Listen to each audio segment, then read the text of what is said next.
আসসালামু আলাইকুম। কেমন আছেন বন্ধুরা? আশা করছি কাছের এবং দূরের, দেশে এবং দেশের বাইরে যে যেখানে আছেন পরিবার নিয়ে আলহামদুলিল্লাহ ভালো আছেন। আল্লাহর রহমত এবং আপনাদের দয়ায় পরিবার নিয়ে আমিও ভালো আছি। আজকের আয়োজনে আপনাদের জন্য নিয়ে এসেছি চিচিঙ্গা চিকেন রেসিপি। এই রেসিপিটি প্রায় আমি করে থাকি। এই রেসিপিটিতে একটু ভিন্নতা আছে। আসলে রান্না হচ্ছে একটা শিল্প, আর শিল্পের ছোঁয়াতে রান্না হয়ে ওঠে অনন্য। হয়তো অনেকে রান্নাটা ভালো করতে পারেন না, তবে তাদের উদ্দেশ্যে বলছি, আপনারা মনোযোগ দিয়ে রান্নাটা করেন, তাহলে অবশ্যই আপনাদের রান্নাটাও ভালো হবে। কারণ প্রত্যেকটা কাজে মনোসংযোগ করতে হয়, মনোসংযোগ ছাড়া কোনো কিছুই ভালো হয় না। অনেক কথা বলে ফেললাম। রেসিপিটি যদি ভালো লেগে থাকে তাহলে চ্যানেলটিকে সাবস্ক্রাইব করে আমার পাশে থাকুন। লাইক, শেয়ার, কমেন্ট করতে ভুলবেন না। তাহলে চলুন দেখে নিই কীভাবে মজাদার এবং লোভনীয় চাইনিজ চিচিঙ্গা তৈরি করব। বিসমিল্লাহ বলে শুরু করছি। এখানে আমি 2টা চিচিঙ্গা এভাবে গোল করে কেটে নিয়েছি, পাতলা করে কেটে নিয়েছি। আর নিয়েছি 6টা পেঁয়াজ। পেঁয়াজগুলো আমি এভাবে গোল করে চিচিঙ্গার মতো কেটে নিয়েছি। আর নিয়েছি চিকেনের বুকের মাংস। এখানে আমি 2টা বুকের মাংস নিয়েছি। আমার মাংসগুলো এভাবে পাতলা করে কেটে নিয়েছি ধুয়ে। এবার চলে যাব মূল রান্নায়। এখানে আমি একটা কড়াইতে 3 টেবিল চামচ তেল দিয়ে দিয়েছি। এখানে তেলের পরিমাণটা একটু কম লাগবে, আর এই রান্নাটা পুরোটাই হাই হিটে করতে হবে।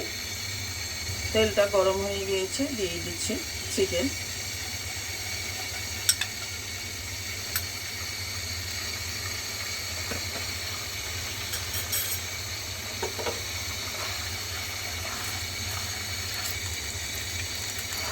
চিকেনের কালারটা যখন এরকম চেঞ্জ হয়ে আসবে তখন দিয়ে দিব হাফ চা চামচ রসুন বাটা, 1 চা চামচ আদা বাটা, আর দিয়ে দিচ্ছি স্বাদ মতো লবণ। এবার মাংসের সাথে মিশিয়ে নিচ্ছি। ততক্ষণ পর্যন্ত নাড়াচাড়া করবো যতক্ষণ পর্যন্ত আদা রসুনের কাঁচা গন্ধটা চলে না যায়। আদা রসুনের কাঁচা গন্ধটা চলে গিয়েছে। এবার আমি চিচিঙ্গাগুলো দিয়ে দিচ্ছি।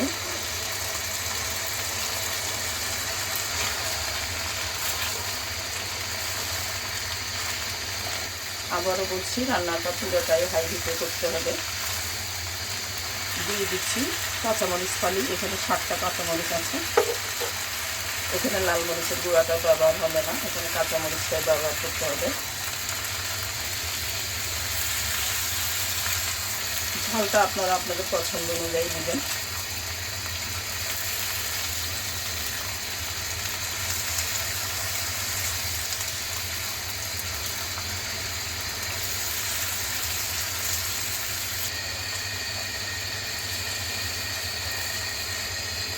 দিয়ে দিচ্ছি পেঁয়াজ।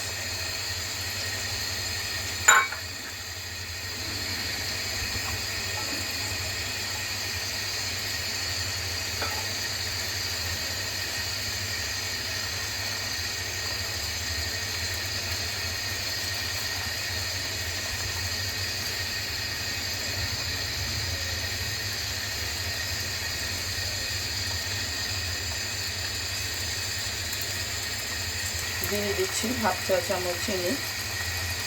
আপনারা যদি চিনিটা না দিতে চান তাহলে স্কিপ করতে পারেন। দিয়ে দিচ্ছি 1 চা চামচ অরিগানো। দিয়ে দিচ্ছি হাফ চা চামচ গোলমরিচ এবং হাফ চা চামচ মরি গুঁড়ো।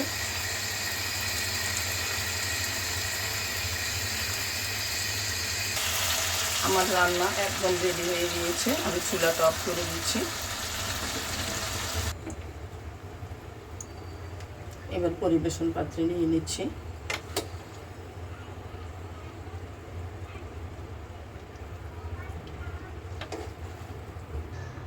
উপরে কিছু ধনেপাতা কুচি দিয়ে দিচ্ছি।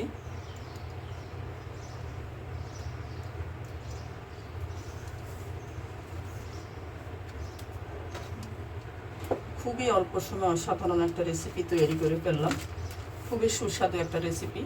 রুটি, পরোটা, ভাত, পোলাও সব কিছুর সাথে খাওয়া যায়। আপনারা ট্রাই করে দেখতে পারেন। আজ এই পর্যন্ত। আবারও দেখা হবে নতুন কোনো রেসিপি নিয়ে। আল্লাহ হাফেজ।